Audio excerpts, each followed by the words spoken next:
My dear friends, I remember this song when I had heard it in my younger days in Hindi, and the words are, भूखे को रोटी का, बेकार को रोजी का, लुटेरे को मौके का इंतजार है. Which means, भूखे को रोटी का, the hungry man is waiting for food to eat. The unemployed man is waiting for a job. And the robber is waiting for an opportunity to rob. Three different kinds of people. All three of them are waiting for something. My dear friends, I'm sure in our lives too, constantly we are waiting for something or for someone. Today's gospel reminds us that we have to be ready when we are waiting. We do not know the time, the hour when our Lord will come. And so are we ready? And as we enter into this season of Advent, again, it is a time for us to prepare ourselves for this waiting, for the coming of our Lord Jesus Christ. Which means we know for whom we have to prepare ourselves and wait for His coming. And so this season of Advent is a time for reconciliation, for recollection, that is going back deep into our own lives, and a time for realignment. For those who drive vehicles, cars especially, when you take your car for servicing, the mechanic also asks you, should we align the wheels? And we usually say, yes, yes. And when the wheels are aligned, the car is supposed to go straight, even if you are not holding the hands on the wheel, which means your wheels are aligned. And if your wheels of the car are not aligned, then if you leave the hands of the wheels, the car will go slightly either to the left or to the right. Something that we can apply to our own lives too. If our lives are not realigned, we won't be walking straight. Sometimes to the left, sometimes to the right. And so this season of Advent is again a time to realign ourselves. Have we been going astray, maybe to the left, maybe to the right, not heading in the right direction? And so this season of Advent is a time for us to prepare ourselves truly well for a true Christmas. To prepare ourselves truly well for a true Christmas and not for a worldly Christmas. And so this season of Advent, we are called or invited to focus on four aspects every Sunday. As I said, as we were lighting the candle, signifying hope. So in the first Sunday of Advent, we focus on hope. And then the other Sundays will be peace, joy, and love. And so, my dear friends, the focus today is on hope. Hope in whom? Hope in Jesus, yes. Hope in Christ. And hope in Christ amidst all our trials, difficulties, challenges, sufferings, hardships. Amidst all this, we still remain as people of hope. We don't fall into despair. We don't give up on ourselves, neither do we give up on God, which sometimes more often than not we find people doing that. When trials, tribulations, sufferings, hardships come, we lose hope. We fall into despair. And so this season of Advent, we are called to remain as people of hope and hope in Christ. And that's why, my dear friends, the question for us is when we are here preparing ourselves, awaiting for the coming of our Lord Jesus Christ, what is it that we await for in Christmas? A man standing at the railway station is definitely waiting for a train. Not waiting for a bus, not for a plane. He's waiting for a train. Well, we are now in the Advent season. What are we waiting for? Are we waiting for Christ? Are we waiting to rejoice in Christ for Christmas?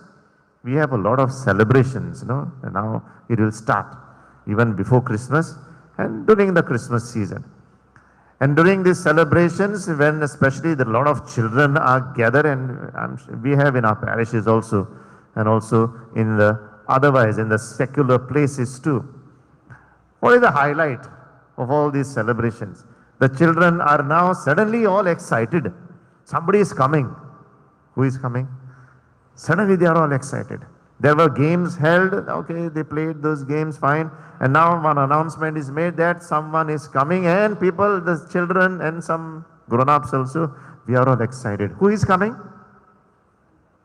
Who is coming? Jesus is coming. That's why they are excited. Never. Santa Claus is coming. And the whole focus is on Santa Claus.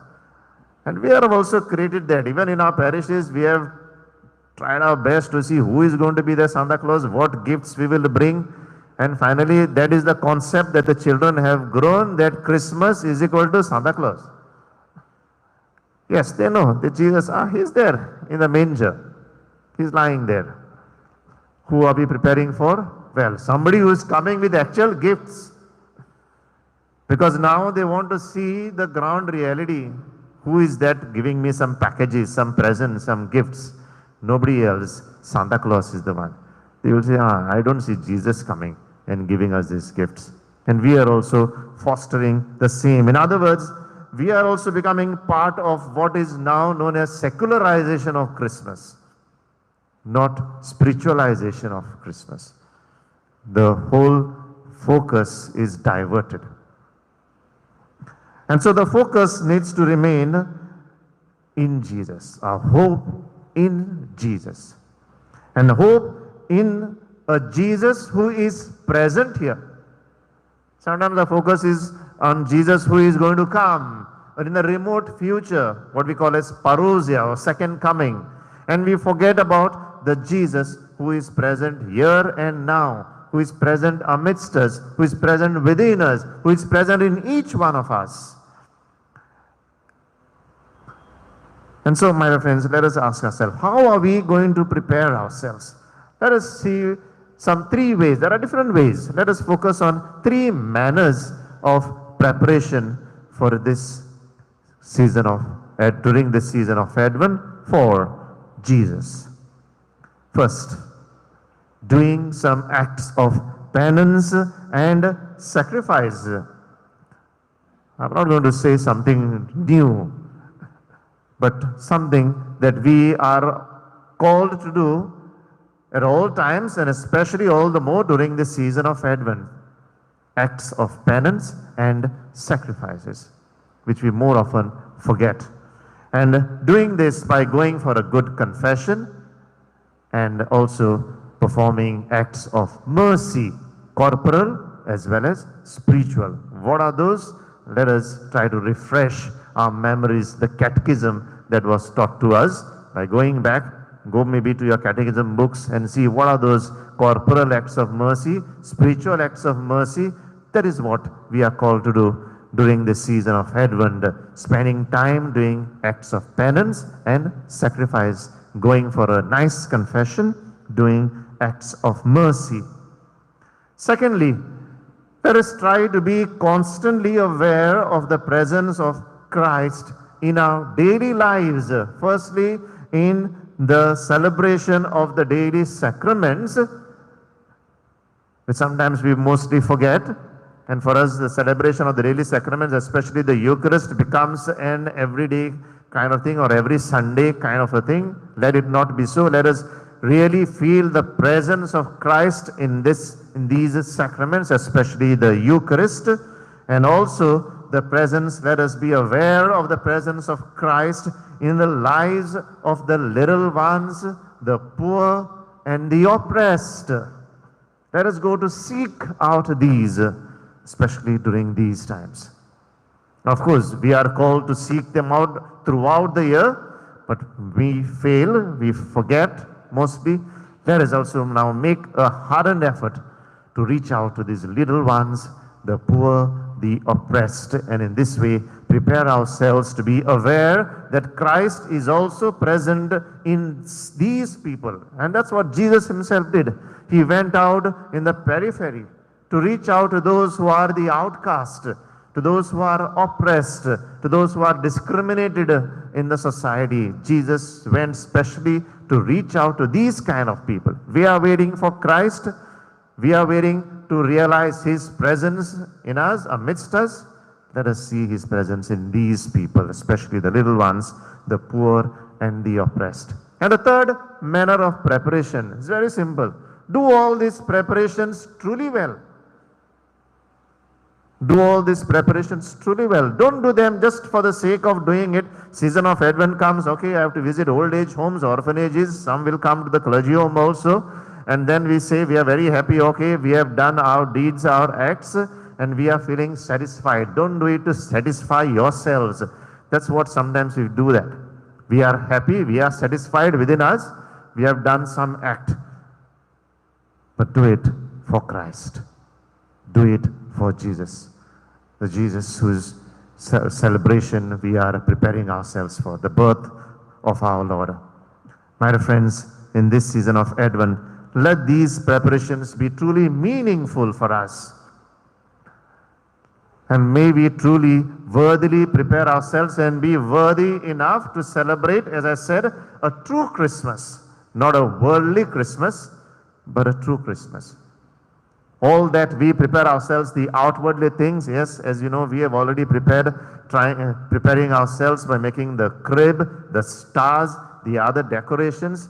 We will also be doing the same at our own homes as the days nearby. Then we'll be preparing ourselves with some goodies, some cookies, some eats, and what dresses we are going to wear, where all these things are good enough. But if at all we are not prepared ourselves internally, then all that, as we say in Konkani, omte korsha kudok. So let us prepare ourselves well internally for the coming of our Lord Jesus Christ, so that we know for whom these preparations are, for the coming of our Lord Jesus Christ.